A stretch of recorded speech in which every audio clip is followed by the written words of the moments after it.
Welcome to the October 6th meeting of the Placerville City Planning Commission.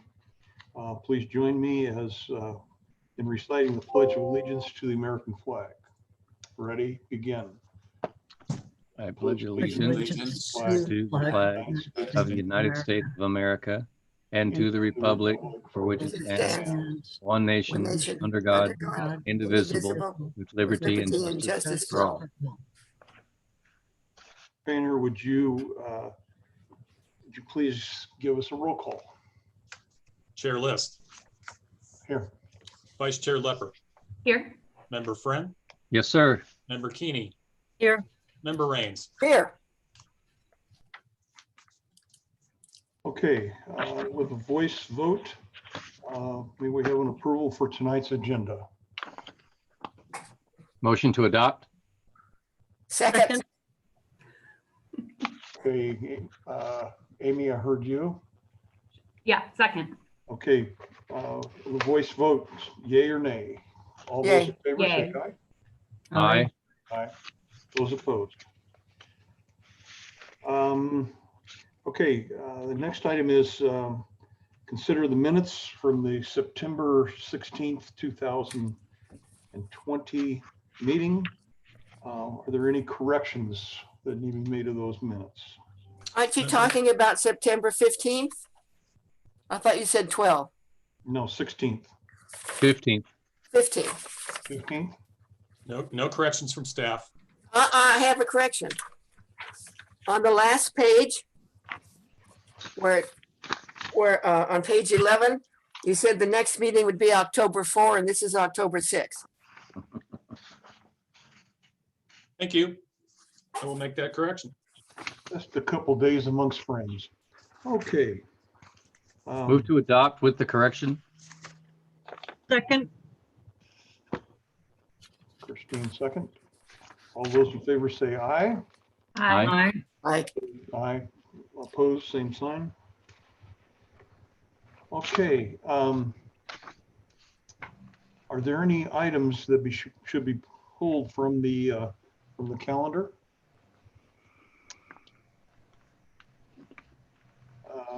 Are there any items of interest from the public that are not on the agenda? Do we have anybody in the public tonight? We do, Mr. Chairman. I see two hands up. Hands up from, we have a hands up from a Gen C. Okay, I recognize them. Go ahead. Yeah, hi. You can hear me now. I guess this is Jennifer Chapman from Clay Street. And, I guess as far as, it sounds like this is the open comment segment. I guess if there's any way to get an update on the Clay Street Bridge project, that would be greatly appreciated. It's been a really long time since we've heard anything, and it seems like it was, this supplemental EIR was supposed to come out a while ago. So an update on that would be great. Also, I'll just say this Cottonwood 4-6 subdivision topic, which we had a little side meeting with Transportation Commission and Kara Taylor yesterday associated with Clay Street, and just, all these different problems on Clay Street, and whether there is still any possibility of adding mitigations to that street, to that project associated with just the ongoing increasing, use and traffic and so forth. So I guess that's the other question there. Yeah, those are the big ones. And then of course I'm here to comment on the agenda item of 3095 Cedar Ravine. Okay, thank you, Jen. Anyone else? We'll recognize caller number 857. They are muted. They'll have to unmute.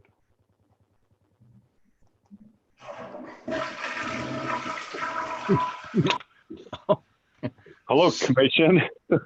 Oh, Lord. That wasn't me, whatever that was. Anyway, so can you hear me? Go ahead. Okay, just Couple things. There's heads up. The phone is about 25 seconds ahead of the YouTube feed, at least at my place.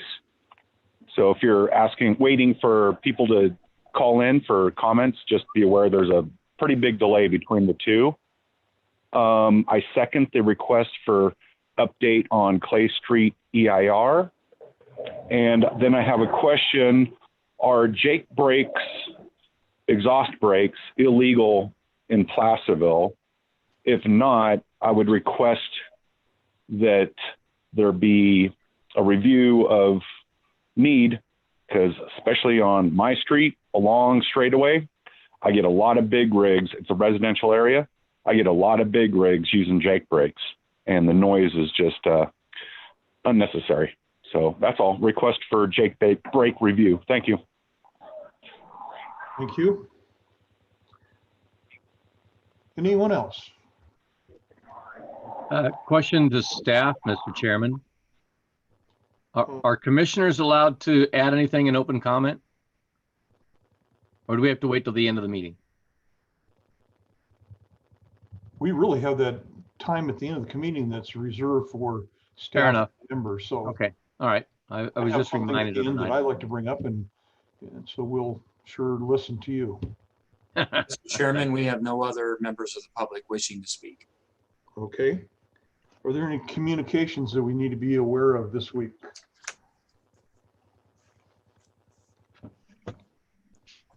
Mr. Painter? None from staff. Okay. I lost your picture, by the way. Yeah, I turned it off. Oh, okay. I guess technically we do have some correspondence for the next item on the agenda, which I believe has been made available to you prior to the meeting. Okay. All right, let's move into item number 3. 3095 Cedar Ravine Site Plan Review, SPR 20-02. McDermott. Mr. Painter, would you have a staff report for us? Mr. Chairman, I'll be giving the staff report. Oh, okay. Thank you, Mr. Chairman, members of the Planning Commission. This item is a request by the property owner, Mr. Michael McDermott, for a site plan review approval to demolish an existing 1,100 square foot single family residence with an attached 1-car garage. The applicant first sought approval to demolish the building in 2019, submitting a site plan review application, which was SPR 1905 on October 21st of 2019. The Planning Commission approved that request on January 7th of 2020. And just at this point, I just want to point out, it was brought to my attention that on the staff report on page 2, the 4th line under overview section, the date should read January the 7th and not February the 7th. So it was January the 7th that the Planning Commission had approved the original site plan review request for demolition of 3095 Cedar Ravine. Subsequent to that approval, an appeal was timely filed of the Commission's decision. That was on January 16th of 2020 by Jennifer Chapman. The City Council was scheduled originally to hear that appeal on February the 25th of this year, but subsequent to the appeal hearing, the applicant withdrew his site plan review application request on February the 14th of 2020. At the February 25th council hearing, the council vacated the Planning Commission's approval of January the 7th, and then directed a refund of the appellant's appeal fee.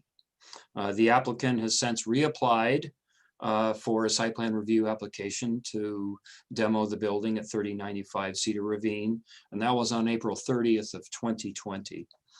The subject application, for the most part, the staff report before you is identical to the original request, with the exception that an historic resources evaluation was prepared by Mary Maneri of PAR Environmental Services.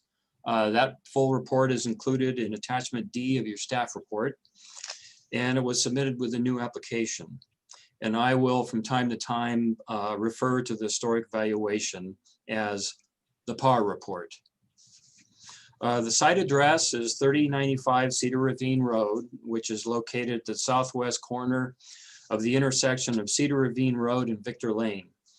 The residence, and it's approximately 1/3 acre lot, is located within the medium density multifamily residential zone and is located within the city's Cedar Ravine Residential Historic District.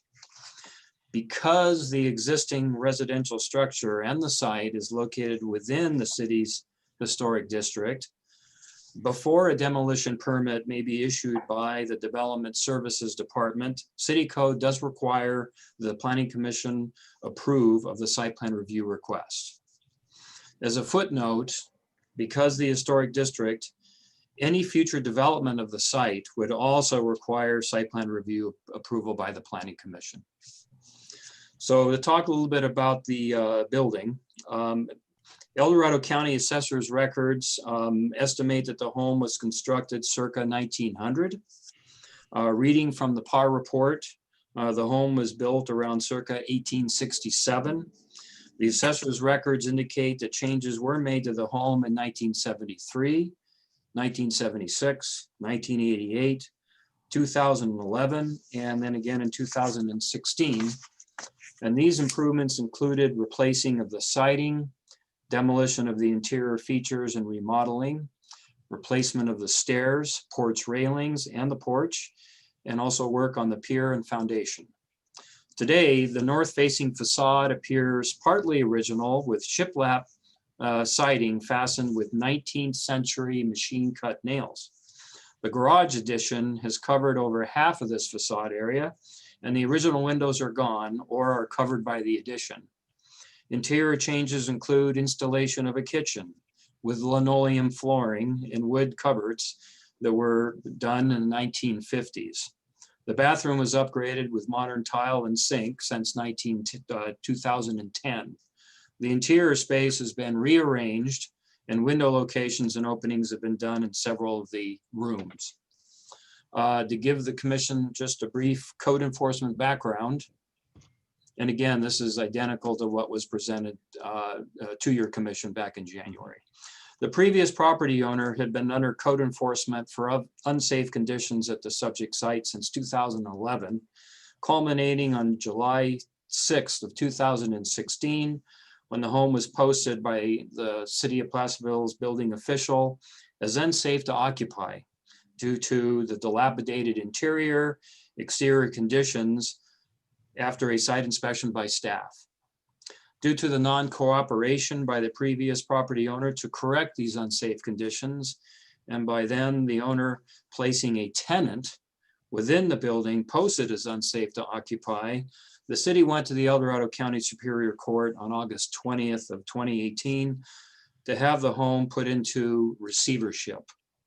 The court appointed the California Receivership Group, placing control of the property under the receiver's control.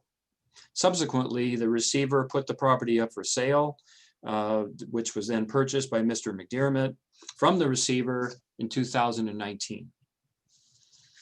The conclusion. Staff's conclusion on the original application and for this application remain the same. After analyzing the applicant's submittal package, chain of title, information obtained from the El Dorado County's Assessor's Office, along with city records, online research, site investigation of the property, that the residence at 3095 Cedar Ravine Road proposed to be demolished by the applicant is neither identified with historically significant events, exemplifies an important period of local history, or reflects the architecture of a period of significance. The building does not meet state or local criteria deeming the building historically significant. Therefore, the subject building does not qualify as a historic resource as defined by CEQA. And the demolition of the subject structures would have no impact on causing a substantial adverse change in the significance of a historic resource. The PAR report concluded that the property does not meet the criteria, and this in particular criteria number 4, for scientific value. The home has been extensively modified and altered, compromising its architectural integrity, and does not represent a unique architectural type or the work of a master, and therefore does not meet criteria 3. Additionally, the PAR report concluded that the original owner of the property, this is Janet Turney, lived a quiet life in Placerville and did not play an important role in the local history. Therefore, criteria number 2 is not met. Additionally, the home was passed along to Janet Turney's daughter in 1904, who later sold the house in 1944. Subsequently, the home was sold 8 times, and since 1971 has had many different tenants. Criteria 1 has not been met since no important events are associated with the home that contribute to the broad patterns of California history and cultural heritage. Lastly, the Cedar Ravine neighborhood has had historical homes removed, other homes remodeled, etc., which have made the district unlikely to qualify today for the California Register. And if a district were present, so let's assume that it was eligible, 3095 Cedar Ravine home would not be considered a contributing feature because of the changes made to the home since 1940. So with regards to public comments received, one email comment was received from a Denise Wetzels in support.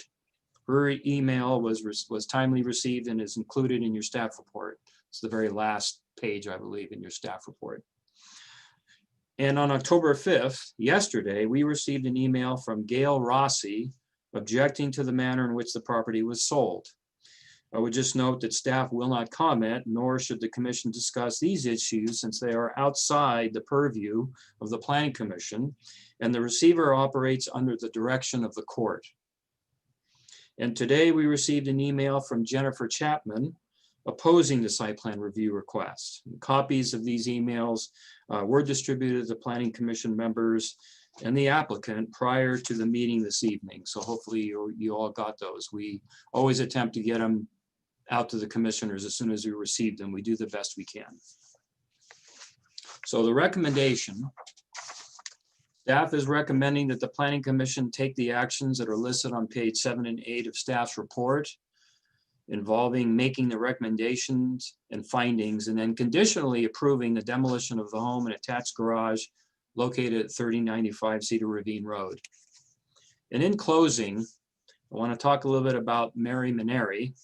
She was the preparer of the historic evaluation that's contained in the staff report.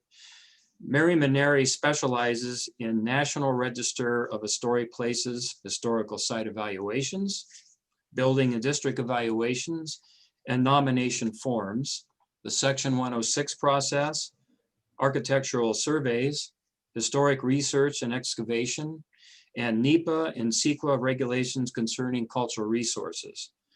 The Register of Professional Archaeologists currently certifies that Mary in historical archaeology and field research, and she also meets the Secretary of Interior professional standards as an historian, an architectural historian, and historical archaeologist, all at the principal investigator level. So I add that for the benefit of the planning commissioners, that they understand that this historical evaluation was prepared by a very competent professional. So with that, that concludes staff's report. I'll be happy to answer any questions you may have. Are there any questions for Pierre? Mr. Chairman, I have a question, if I may, please. Go ahead. Actually, I have a couple of questions. And Pierre, forgive me for this very first question, because I know you just Really, Michael, admonished us. I don't mean to interrupt you, Michael, but Barbara is back in attendees and I want to make sure that she's able to participate. Yeah, she just got Sure. bumped out during that. So I just want to let Pierre know, and I'm sorry to interrupt you, Michael. That's all right. I don't see her on the screen. I do now. She's actually in attendees now. Oh, not a Yeah, so participant. she needs to be bumped back over. I There just she is. promoted her. Okay. Thank you very much. I bumped her back over. So Pierre, Yes. forgive this first question, because I know you just admonished us not to ask, but the question I have is, if there's a court order that specifies some certain requirements, if we were to approve this demolition, would we not be thwarting or in opposition to the court order? And has council looked at this? Staff has consulted with council, and council agrees with staff. It is not our purview. If there's an issue that they have, they can go to the court or they can go to the receiver. That's all civil issues that are outside of our purview. The city will react to applications, which we have a demolition, we have a site plan review request that would allow the owner to demo the building. The owner doesn't have to, but all right. So then just a couple of other questions, then, if I might. Is this hearing then technically a de novo hearing? Are we kind of like basically starting from scratch? Yes, we are starting from scratch. Okay, then if I understand correctly, the real issue, it seems, just correct me, going through the staff report, has to do with whether or not this particular structure and area plot of land meets the requirements or definitions of historical significance as laid out in either our planning documents or in CEQA's definitions, which I went through today. Is that correct? That is correct. Okay. Thank you, Mr. Chairman. That's all my questions. Any other comments or questions? Barbara, are you there? I beg your pardon? Are you there? Yeah, I'm here. Do you have a Can you question? hear me? Yes, I can hear you. And I can hear you guys. I just can't see any. I mean, you just can't see me. Maybe that's a blessing. Do you have a question for staff? No, I don't. I think the packet was completely and very thorough. I'm impressed. Okay, at this time, may we hear from the applicant or their representative? Are they here? It looks like he's on mute. There we go. Yeah, I'm right here. Go ahead, Mark. Can you guys hear me? Hi. Hi. Yeah. I'm not sure what to add. I bought this property over a year ago with the intent of remodeling it. I've done properties in the past that were historic. I own one in Roseville that's historic, and I love the idea of a historic property. And that would have been the path of least resistance for me here on Cedar Ravine. But upon taking a closer inspection, numerous contractors getting second opinion, third opinion, because I was just like, are you sure? Are you sure we can't do it? This home is just, I mean, if Abraham Lincoln himself lived there, it wouldn't matter. It is falling down. It is a hazard. You can't even be in there. The roof is not attached. There is no subfloor. There's nothing holding it up. I mean, you could look at all the red flags from the building department. The garage is not a garage. It's a little tiny shack, and it's nailed shut because it's going to fall down. I mean, it's like a horror show. And my contractor's on the line, and he can explain it if need be.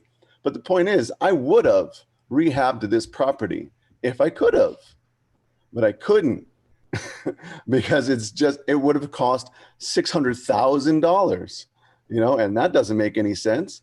So this is the next best thing, is build a beautiful duplex, because Placerville needs rentals out there in this area, and it's going to match the homes in the area. I'm not looking at putting up a little Motel 6 or anything. I want something nice, a duplex where each person has their own yard, their own driveway, and just contribute to the community.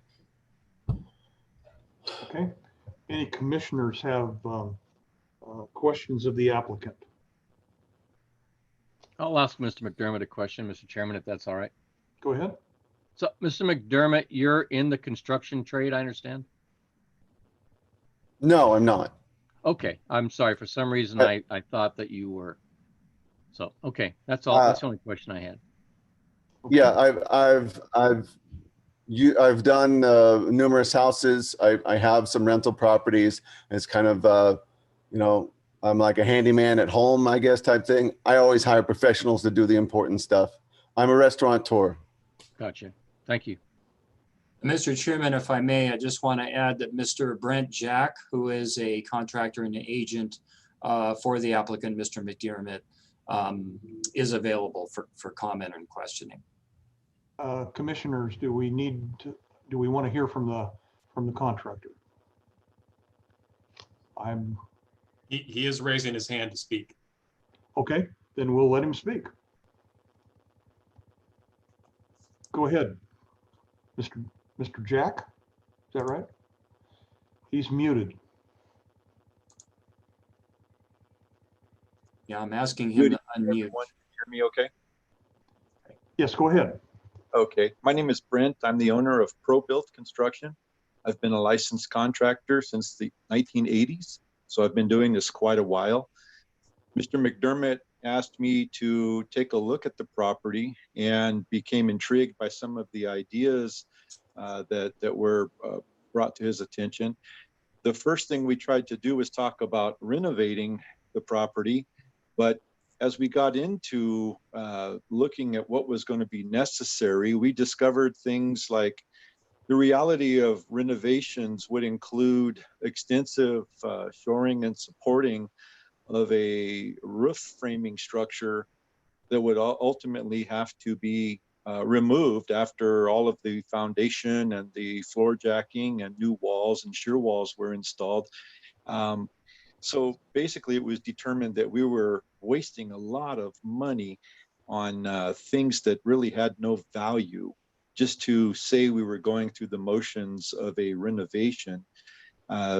It quickly became apparent that we were going to double the costs of doing what Mr. McDermott wanted to do with this property if we were going to renovate it versus just tearing it down and just building from scratch.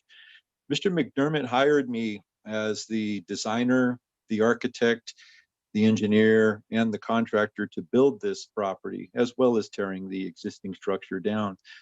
I've spent countless hours drawing a duplex for him that meets the requirements of Placerville.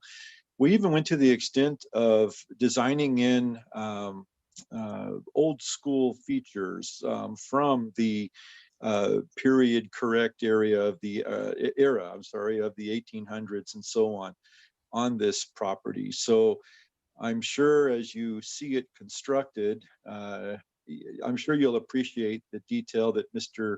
McDermott is willing to go to fit in this historical area, even though this property isn't subject to those requirements. Point being is he's doing everything he can to satisfy everyone in terms of designing and building this thing, designing it to look like it's 150 years old and building it to today's construction requirements. Okay, thank you. Sure. Are there any questions of Mr. Jack? All right, very good, thank you. You're welcome. Are there any questions of the commission? Any other questions of the commission to the applicant? All right. At this time, I'd like to open to the public. Was there anybody who would like to speak on this SRP? Please state your name and hold your comments to 3 minutes. Do we have anyone? Mr. Chairman, we have a Jen C. that has her hand up. Okay. She is muted. There we go. Jen, go Hi ahead. there.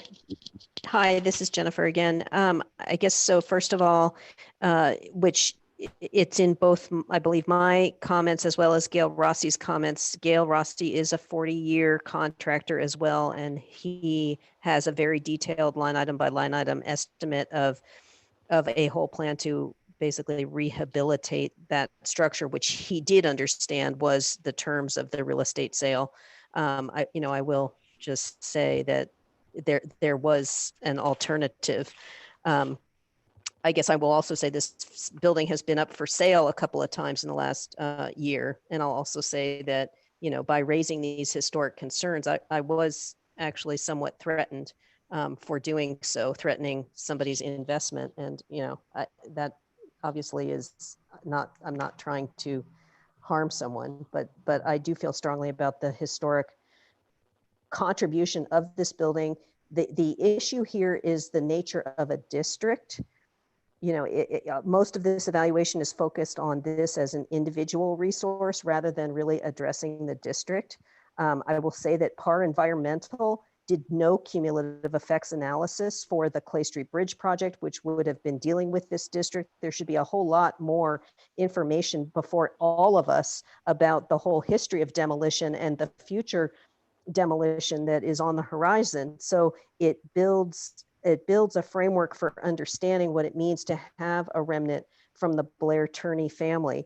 Regarding just the significance of this particular Janet Turney, you know, I think some of this just gets into women's history and, you know, women's lives, and in general, you know, how we view whether or not a woman's life you know, has significance or not. But clearly she's part of a family and a history that is very significant. I also submitted to you a presentation that I did as part of a community program that got into some of the mining history and the history of that Cedar Ravine corridor, which is extremely rich and does, you know, lead into the Blair family and the lumber, you know, associated with that whole era of building and growing, and the whole, you know, the whole story of Placerville. And the historic period, as far as I'm concerned, is the gold mining period, which is discovery of gold till the end of non-essential gold mining at the World War II juncture point. So I am concerned about PAR. I understand that PAR Environmental is well recognized, but they've already demonstrated a lot of gaps, you know, with the work that they've done on the Clay Street project. And so again, you know, this is being determined or assumed to be nationally significant for the purpose of that project. And again, we're still waiting, you know, for this supplemental analysis to come out, which I think will actually shed light even on this decision. And I guess I would urge you, frankly, to, you know, consider this demolition in conjunction with all of the demolition associated with that potential action and moving the Druid Monument, et cetera, et cetera, et cetera. And it's not just the Druid Monument, it's this whole configuration and what is a remnant of a very amazing history. I will say that, you know, as far as you've identified all these things that have changed the building, but there are parts of it that are, you know, intact. And so we got a big long laundry list of all the changes and the things that would detract from its historical nature. A friend of mine took a look at just even the photographs. He was a former planning commissioner, and he identified these, the lack of trusses in the roof construction. These are in my comments. That's 1939 construction evidences the lack of trusses, which is part of an era. Those structures came about in the 60s, 70s. So there are features of the structure as is, and again, it can be rehabilitated. Gail Rossi's estimates were, you know, around a little over $300,000 to do so, and he had understood that was, you know, sort of the terms of the whole deal. So those are some comments. Thank you. Thank you. Anyone else who would like to speak on this? Mr. Chairman, we have a call from number 857. Oh, I had a couple of questions of the last speaker. Do I get to do that now, or you want me to wait, Mr. Chairman? You want to, I'm sorry, I had a bell. Well, I wanted to ask, I had a couple of questions of Ms. Chapman, but we can have her come back as long as we're still on public hearing. It's fine. Okay. 857, go ahead. Yes, Commission, can you hear me? Yes. Okay, just a request, if you do approve the demo permit site plan review, like you did last year or whatever it was, I would request that you could stay it for 30 days to allow for any appeals, not only to City Council, which has its 10-day, but anything to Superior Court. So if it's possible, if you do issue approval that he can't tear it down tomorrow, that he has to wait 30 days, hopefully you can do that. And this building is a perfect analogy to our historic districts and how they're slowly being cut down. So like Mr. Rivas admitted, this building has been so butchered over the years that it doesn't qualify, it's non-contributing. And therefore, he even said that the Cedar Ravine district's been so butchered over the years that it probably wouldn't qualify again today. Historic districts are a huge economic resource for tourism. So every time, the Planning Commission needs to be very conscious. Every time they consider requests to rip out the original wood windows and approve vinyl windows, original wood siding for hardy plank concrete siding, every time you approve every single one of those, it's just another cut into the historic district, another cut, another cut, another cut. And eventually you get to a point where this is not a historic district anymore. It's just another place in California.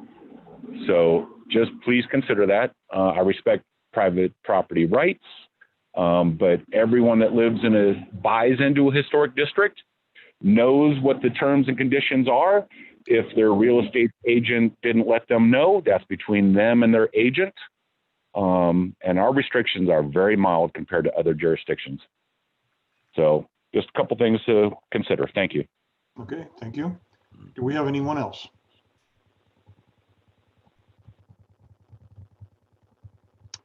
Okay. I'm going to close the public hearing. I'm sorry, Mr. Chairman, somebody just popped up. Kirk Smith has raised his hand.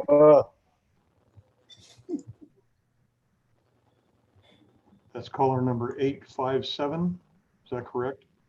No, he's Kirk Smith. I see. okay. Kirk Kalen Smith. The usual statement, can you hear me? Yes, Mr. Smith, we can hear you. Please hold your comments to 3 minutes. This is a replay of what we had last year. It's exactly the same thing with a couple of additions. It does not change the arguments.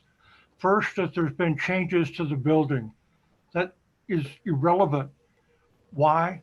Look at the Blair Kumbelic House, that big Victorian beautiful structure.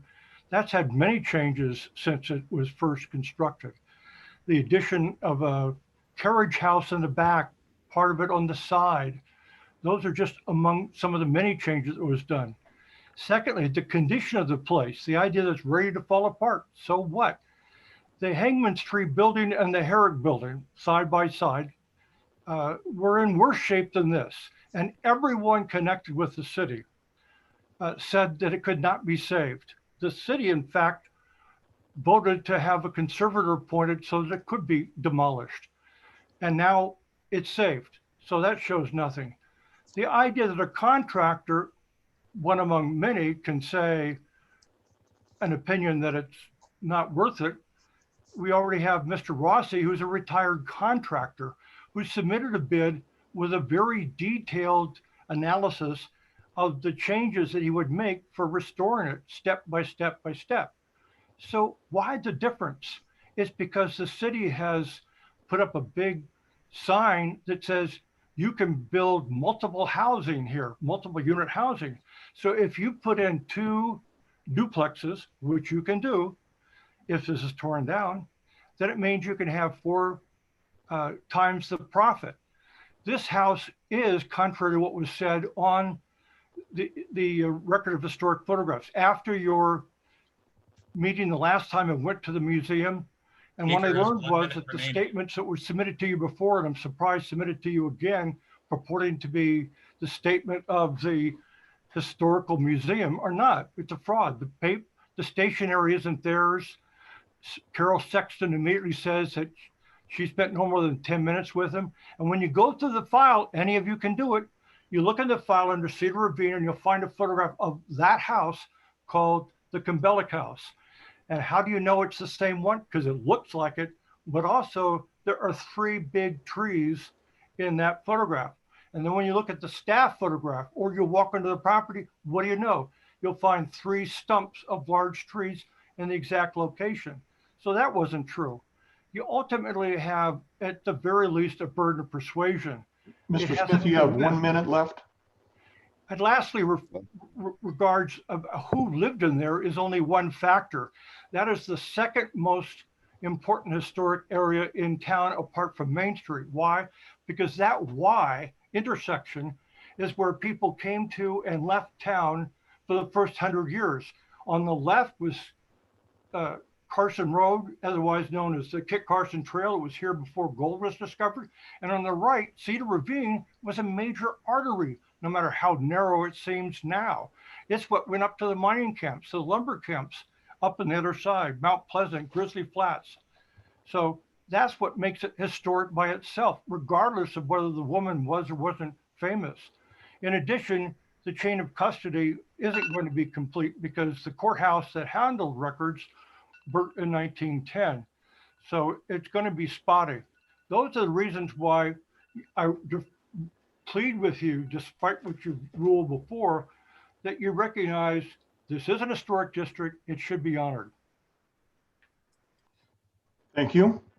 Are there anyone else that we need to hear from the public? Mr. Chairman, we have Gail Rossi with his hand up. Mr. Rossi. Don't. Oh, Can you hear me? Yes, go ahead. Thank you. Please I hold just- your comments to 3 minutes. Absolutely. I just wanted to bring it up that the owner, when we bid on this project, he bid it for $134,000, a highly reduced price, with the understanding he's going to have to put $300,000 in it to bring it back. Okay, and that was the requirement of the agreement, and he should be held to that. Now they come up and they say, oh, well, it's going to cost us $300 to fix this up. Well, he knew that. That's why he bid it at $134,000. So if you allow him to demo it, he's just going to make another $100,000 or more profit. And I just think it's unethical, and it's hurtful to me because I was the second bidder. And if I had known that we could demo it, I could have bid it $150,000 higher. And for him to take advantage of the city and the commission to try to push this through just so he can make more money, I think is irritating to me and unethical. Again, just remember he paid $134,000 for that, with the understanding that he'd have to stick in another $300,000. Don't let him get away with this. Thank you. Thank you for your comments. Anyone else? Okay, Mr. Friend, I think you had a question. Yes, thank you, Mr. Chairman. Appreciate that. I'd like to go back to Ms. Chapman. Hopefully she's still on the line. And Ms. Chapman, first, I want to say I'm very sensitive and respectful of your passion for the historic district. And I think it's commendable. I think it's important. And some of the other people we've had call in equal to them. I do think there's that value. If, from your perspective, if this home, this structure did not lie in a historic district, then I presume that you would have no issue with its demolition. Is that correct? Well, I think what you're saying is, it's still tied to the Blair Turney family. I don't think that's true. No, that's a great answer. So even if it were not in a historic district, because of the fact that it's tied to the Blair Turney family, who certainly, of course, the family has some history in the county, you would still be in opposition to a demolition and really be wanting it to be rehabilitated? Well, knowing that it was, analyzed and that it was possible to do so, yes, there's a lot of discrete resources out there, that aren't in this concentrated area. This is clearly part of a district. I mean, it is, you've got those two Blair houses, the big Blair Cumbellic, up Cedar Ravine, and the other one, the John Blair or whatever it is down on Clay Street. So, sure. I mean, this is a concentration of resources, and there's all kinds of, resources spread out all over the county, of course, and all over the gold country. So I mean, I'm just saying to me, it's compelling because it is part of this concentration that makes it even more, important. Again, when you consider all the demolition around it, it's this whole thing that it is clearly in one of the most important areas, and it is clearly a remnant, one of fewer and fewer that we have, as Kirk was saying. But, you know, Thank so you. yes, I would still make the argument if it was part of the Blair Turney, you know, legacy, that it has some value and significance. And hopefully we would have a culture here that would embrace that and would want to see restoration and rehabilitation if it was possible, as Gail Rossi demonstrated that it was. So if you could, in one concise sentence, state why this structure is important, could you do that in one sentence? I mean, this structure is part of a continuum of the history, you know, of this, you know, this gold mining period that was a catalyst for, you know, massive, rapid environmental and cultural change. And the Blair family had a critical role in that. And, you know, whatever happened with the Turneys and even this concept that you have, you know, boom and bust, like maybe there was a rise and decline of the family. And maybe you know, I don't know the whole family story, but I know it's significant. Sentence. I'm sorry. That's all right. It's okay.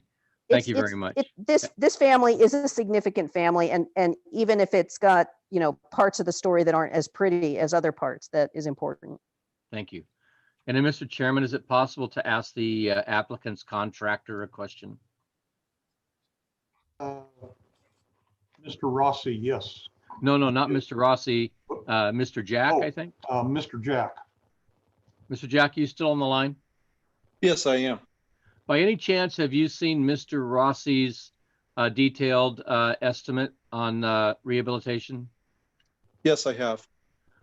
And I'm just going to ask you strictly professionally now. It might be a delicate question, but professionally, can you provide an assessment to us as on that rehabilitation cost, I guess?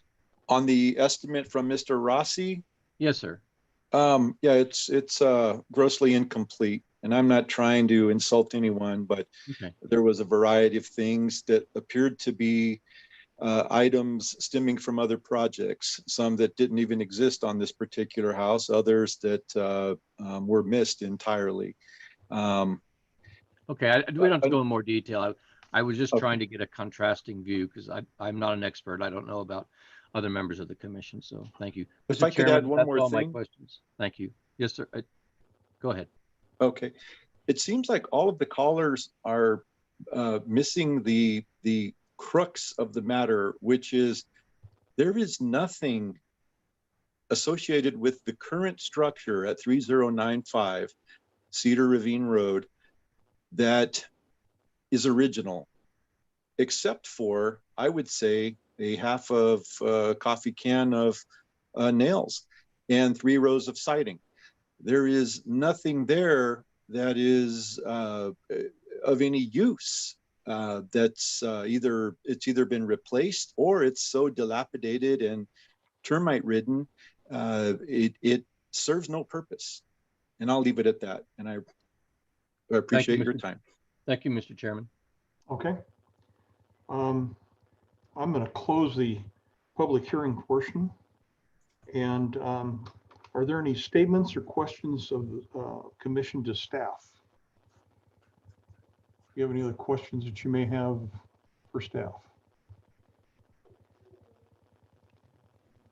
No, but I am prepared, willing to start our discussion now that we've heard from staff, the applicant, applicant's contractor, other members of the public such as Ms. Chapman and Mr. Smith and Mr. Rossi.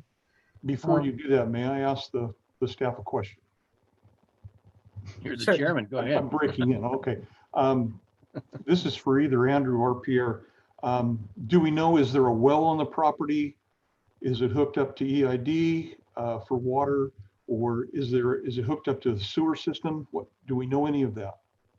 Yes, it's staff's understanding that the parcel is served by city water, city sewer. Okay, thank you. Okay. Christine, go ahead.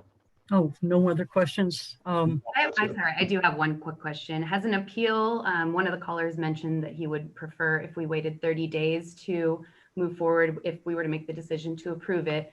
Has an appeal ever been applied or filed with the Superior Court around this property in the year that they've been aware that the demolition was probably the plan for them? Do we know? No, only the city has gone to court due to the unsafe conditions of the house. The fact that the previous owner continued to put tenants in there. It was determined to be a serious nuisance and safety hazard. So it was the city that went to the Superior Court to have the court then appoint a receiver to sell the property. And so whatever issues were within that transaction have not been disputed at the court level by any of the callers or anything like that since the last time we talked about this. No movement in an appeal in the court. Where the staff is not aware. Yeah, we're not monitoring that. We basically are in communication with the receiver, and the receiver does call from time to time to get updates on the status of this application. Thank you. Okay. Can I do a summarization or? No. After everybody talked, Yeah, no, I don't. The public comment portion and your portion is complete. Christine, I think you're getting ready to.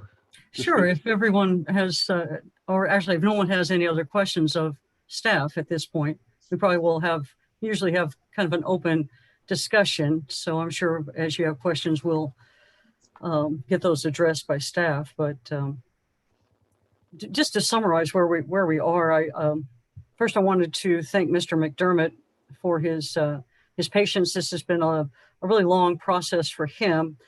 And I really, Michael, I appreciate you going to the extra effort and expense to have the report prepared by PAR.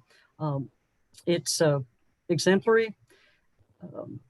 Mary McMinery's work was, spot on. And I think, we have visited this. We discussed this at length back in January and reached our conclusions. But the report from PAR Environmental just underscored that and painted maybe even a little fuller picture. So, Mr. McDermott, thank you very much for going to that extra mile to address those concerns. And that also satisfies the issue that was raised at, I think it was either at the time or it was in Jennifer Chapman's appeal to the city council disputing our determination in January that this did need to be researched further so that an environmental review was complete. So, you've satisfied everything that's been asked of you and more. Also, I appreciate the good faith effort you've gone to consulting with other contractors and trying your level best, I think, to try to restore anything that was left of this dilapidated building. So thank you very much for all your effort on that. But, commissioners, the facts are plain to us. There's 4 criteria under CEQA that you can use to make a determination that a resource is historical. It doesn't compel us to, it's just a criteria that we can use to guide us. And, we have looked at this evidence before. Again, as PAR's report shows, none of the 4 criteria are met at all to make a determination that this is historical resource. The building has been neglected. There's really nothing left that's usable. In fact, it's very hazardous, as the city has pointed out, going to the point of red tagging it, I think, in 2016 is what Pierre told us this evening. So we've heard from the public, and we have to keep an open mind, even though this isn't as reported in the PAR summary. This district may not reach the level of being determined historical in itself, but we need to listen to the public. And but we haven't been presented with any evidence that really runs contrary to what we already know. Were presented in the first staff report in January, then again for this review, and again in the PAR report. The objection that Jennifer Chapman raised, that somehow there's a cumulative impact, hinges on an incorrect premise. 3095 Cedar Ravine is not a historical resource, and no one has determined that it has been. And in fact, we determined that it didn't meet any of the 4 criteria. In her January 16th letter, which she sent to us today, it was part of her appeal to the City Council. She insists that there's a cumulative impact. And, you know, I have traveled Cedar Ravine. I think we all have, and we know that there are a few historical old homes there that have been kept up, but a lot of them have been torn down and replaced. So looking at Ms. Chapman's letter, she states CEQA correctly, says that under the Public Resources Code, we're not precluded from saying that this is a historical resource. But what's not stated in her appeal is that we're not required to make that either. And I think the preponderance of evidence shows that it doesn't meet the standards. Going further in her letter, she highlighted cumulative impact, and I believe from my notes that she may have mentioned that again this evening. But cumulative impact on an environmental resource, on a historical resource, only comes into play under CEQA. And that's simply not the case before us tonight. This isn't subject to CEQA, as one of our findings back in January determined. This is not historical. Therefore, the request to have more environmental review completed just doesn't hold water. This doesn't meet the minimum threshold to be determined under CEQA a historical resource. I want to also then, well, I feel like we shouldn't really address Gail Rossi's claim about unfairness at the court. Pierre, you alluded to that early on, and when I took a look at Mr. Rossi's email this morning, that was the first thing that just jumped out at me is that's not our purview. And I understand he's got, some emotional stake in this, but unfortunately, this really isn't something that we should spend much time considering. So I want to move on with my comments about this. But given all that's presented, Mr. Chairman, would like to go ahead and make a motion if you'll allow it.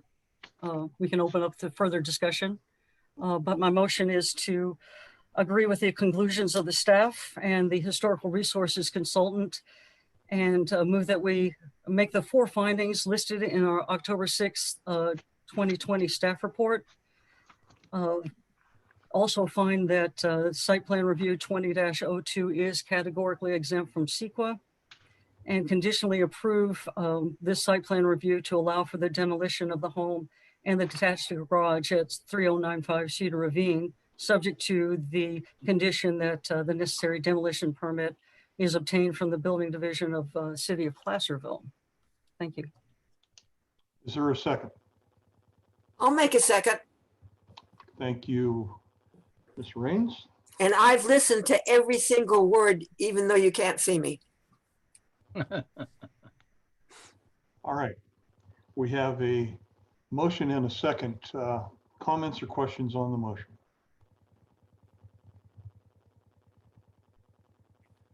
Well, Mr. Chairman, I'll go ahead and make a few comments, and I'm going to request an amendment to the motion, please. Okay. It's true that the facts are reasonably clear, I think, that this property does not rise to the guidelines. I don't think they're standards. I believe they're guidelines as specified in CEQA. And also, as the research indicates, that as far as this being a direct and specific historical resource and contribution to the area. It really doesn't exist, not directly. I think obliquely an argument can be made. I voted for the demolition of the Hangman Street Herrick building reluctantly. All of the consultants that came before us and reported that that building was not rehabilitatable. It's very similar to this in some respect, and yet with the resources and the perseverance, it was restored, and I'm really thankful that it was. Frankly, I think Ms. Taylor should get a citizen of the city for the year or something. She really needs to be recognized for what she and her husband did in terms of preserving that building. And I do think it's critically important that we be sensitive to this. At the same time, and one of the callers, I think I recognize him, but I won't call him out by name, said, you know, that the buyer certainly should know about this, and if the real estate agent hasn't told them, then shame on them. I'm not sure that, you know, that's the case. We've had this debate many times, and it still bothers me that there is no real connection that I can see between the real estate sales and transactions and historical districts and all that. And I don't know if that's a city outreach issue or what it is, but it continues to frustrate me, frankly. And then it's always easy to make socially conscious decisions with other people's money. And I'm not motivated at all by the argument as to whether or not somebody's going to make more money or not. That's totally lost on me, frankly. While I am concerned about the potential civil litigation, that's clearly outside of this commission. We're strictly looking at the merits of the case with regards to the significance of this structure from the historical context. And the historical context it's not lost on me per se, but it's clearly not as, well, I'll use the word blaring, and pardon that pun, not as blaring as some might think it is. So I will support the motion, and that's not due to an absence of concern and sensitivity to the historic districts, but I am going to ask for an amendment. I want a condition. If we allow for the demolition of this property, then I think I made this same requirement back in December when we considered this before, I would like a monument placed on the property on the corner that really describes why the property is significant. This kind of goes to my question to Ms. Chapman. So docents that are walking people around can point to and say, here's this. If you just allow the house to stand and it gets rehabilitated, nobody's going to know anything except, well, there's a nicely rehabilitated house. So let's put a monument there. So Madam Chair, I would respectfully request that you would consider that amendment to your motion, that a monument be placed on the property by the applicant, outlining the significance. And Ms. Chapman, I would invite you to be part of the effort that provides the wording for that. One correction, Mr. Friend, I'm not the chair.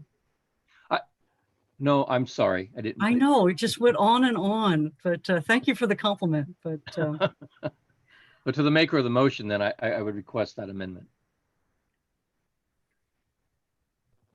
Michael, what do you think our authority is to place that condition for a marker or some sort of monument? Well, if we don't have the authority, staff will tell us, but I'd say go ahead and make it. Okay, staff. Pierre, is there something in the, you know, I'm trying to think how we can word this to make it. I don't have a definitive answer for that, but So I would say my request is subject to the approval of legal counsel. Staff will consult with counsel on that, because but I can't definitively say whether the city would have the authority or not to require that some sort of marker or monument be placed, a placard, if you will, on that property.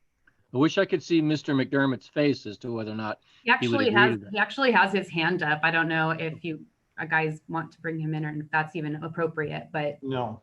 Yeah.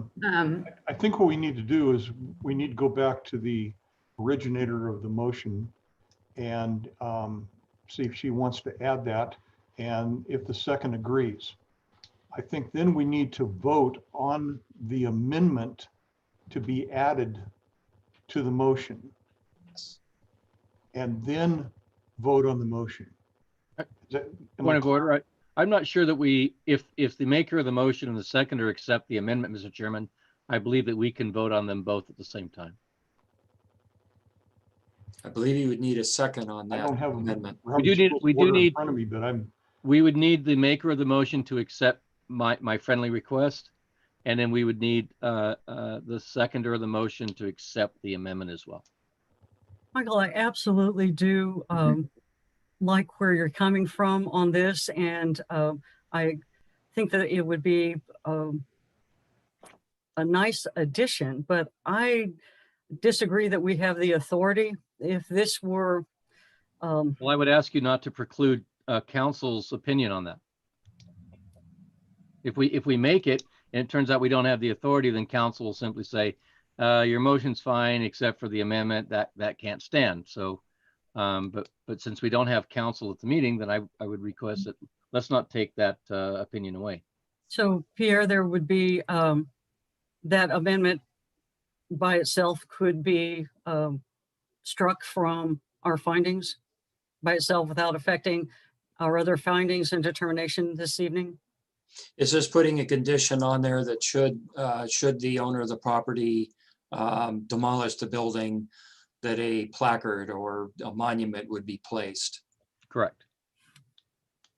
So that would be under, let's see, number 3.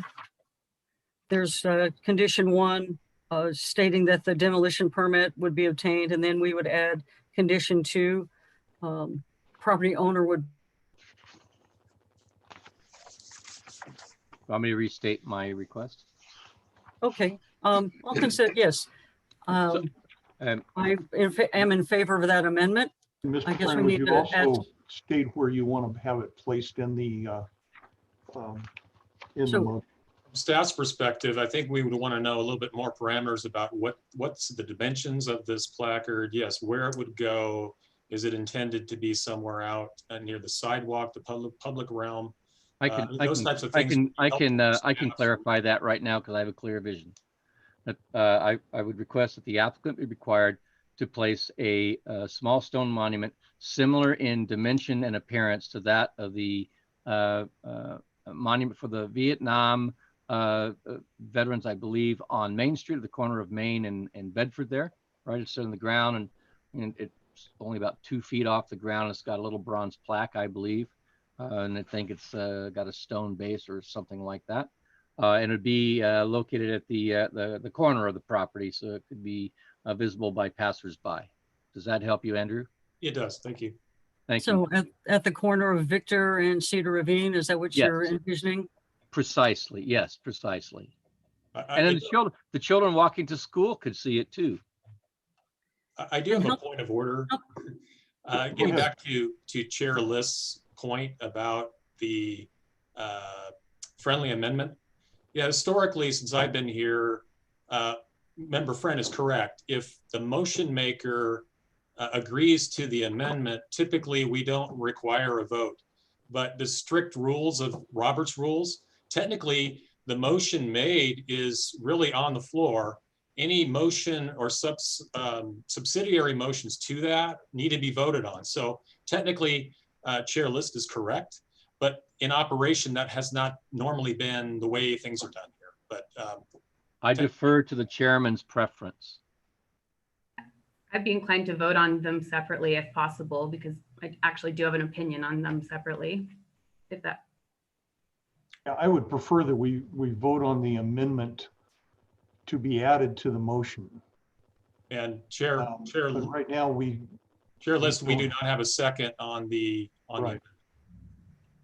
I'm not going to second this amendment because I don't think we should require any owner to put up a monument or a marker that this was once a famous corner or whatever. I think that's out of our purview.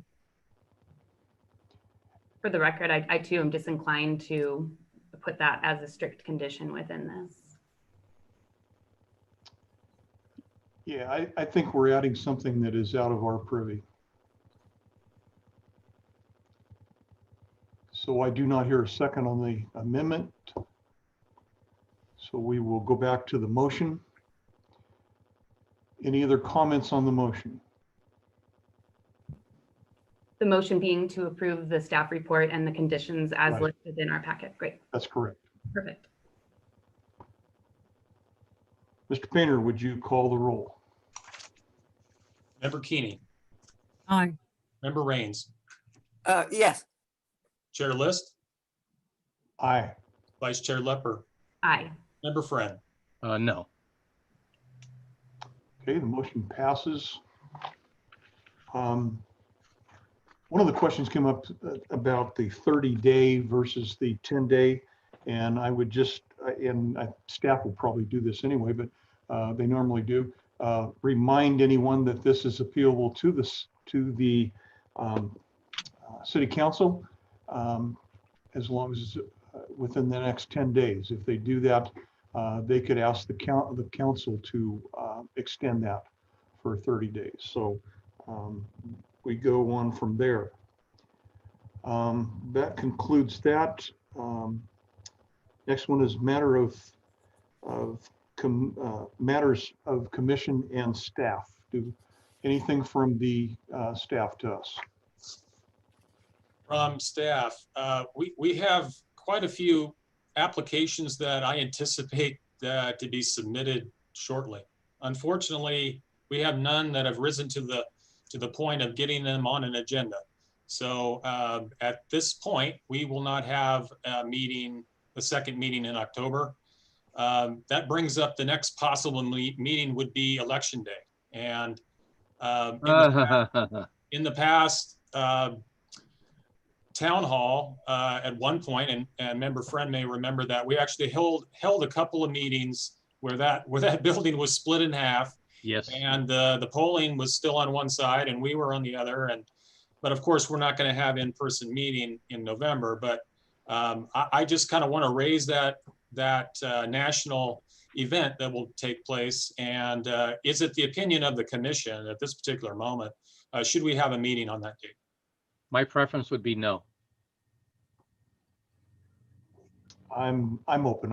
It doesn't matter. Everyone's getting a ballot at home. They're supposed to be sending those in. You can drop them off at different locations. I think there's one, I know there's one up at the county offices, so you could vote there. So I don't see that as a real issue.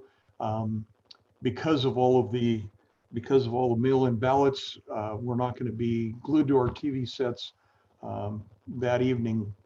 So I would be in favor, if necessary, to have a meeting on the 3rd. I have a huge victory party to go to. Actually, John, I agree with you since we're doing these via Zoom. And since Andrew has indicated that we do have some applications that might be ready to go, I don't feel like it's fair to make people wait another 2 weeks. I'd rather go ahead and take care of any business that we need to, if we have applications that are ready by staff's judgment. And the other thing too is the staff could ask the applicant, would you prefer to go on the 3rd or the 17th? If they're, we often do. I certainly want to get it clear from them what dates they could be available, because as you as commissioners often want to ask them questions, and so yeah, that's one of the questions we ask. But thank you for that feedback. Okay. Anything else? I have a question of staff. Go ahead. Yeah. So going back to one of the in open forum this evening, someone had brought up the issue of Jake breaks and the noise they generate. And they'd asked staff to kind of look at that. And so I'm going to ask staff then to, if they can do that, and if the issue with Jake break, I presume, is not the device, but the noise it generates. We have all this outdoor dining on Main Street, which is wonderful, which, may or may not persist, certainly when the weather becomes inclement. and also when the COVID thing is reduced to a manageable level, for whatever that means. But right now, if you're out on Main Street, the noise from certain motorized vehicles, whether they be cars or motorbikes, whatever, is, I hate to use the word obnoxious, but it's very, very loud. And so if we're going to look at Jake breaks, would we not also look at that? And I can say that the former planning director, Mr. Calfee, when I brought this up once, he said, well, no, we really can't do that. So I don't know. I'm just going to ask staff to possibly throw that into the hat as well. I was at a lovely meeting last night in the open air, and it was really difficult to hear the speakers over some certain noise. So thank you, Mr. Chairman. Anything else? Okay, I have one. I would request the staff look at the possibilities of holding the Planning Commission meetings in the future at the El Dorado County Board of Supervisors chambers. This facility is large enough to allow us social distancing between commissioners and social distancing between the community. I don't know if that is a possibility, but I, for one, feel something is lost when we are not able to see our applicant, or we're not able to see someone that's on the phone. And so it would also accommodate the huge audience we get. Yeah, even at 25% would be of its maximum hold, we would be within that.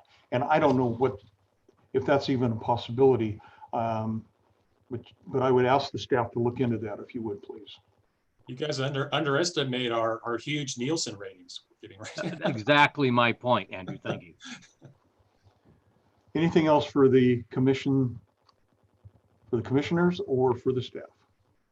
I appreciate that you all let me participate even though you can't see me, and I'm really kind of frustrated because I dressed up pretty. Maybe one of you can call me later and tell me what I did wrong so I can get in on the next one. Barbara, your presence came through without any diminution. Okay. But I agree with John, you know, by all of us being up here so everybody can see us, not only the board, the commission, but also the public, it gives more of a, that we're all together and a team and team players, and, you know, seeing how we participate. Body language does say a lot. Mm-hmm. So I'll do better next time. Mr. Chairman, motion to adjourn. Hearing that, we are adjourned.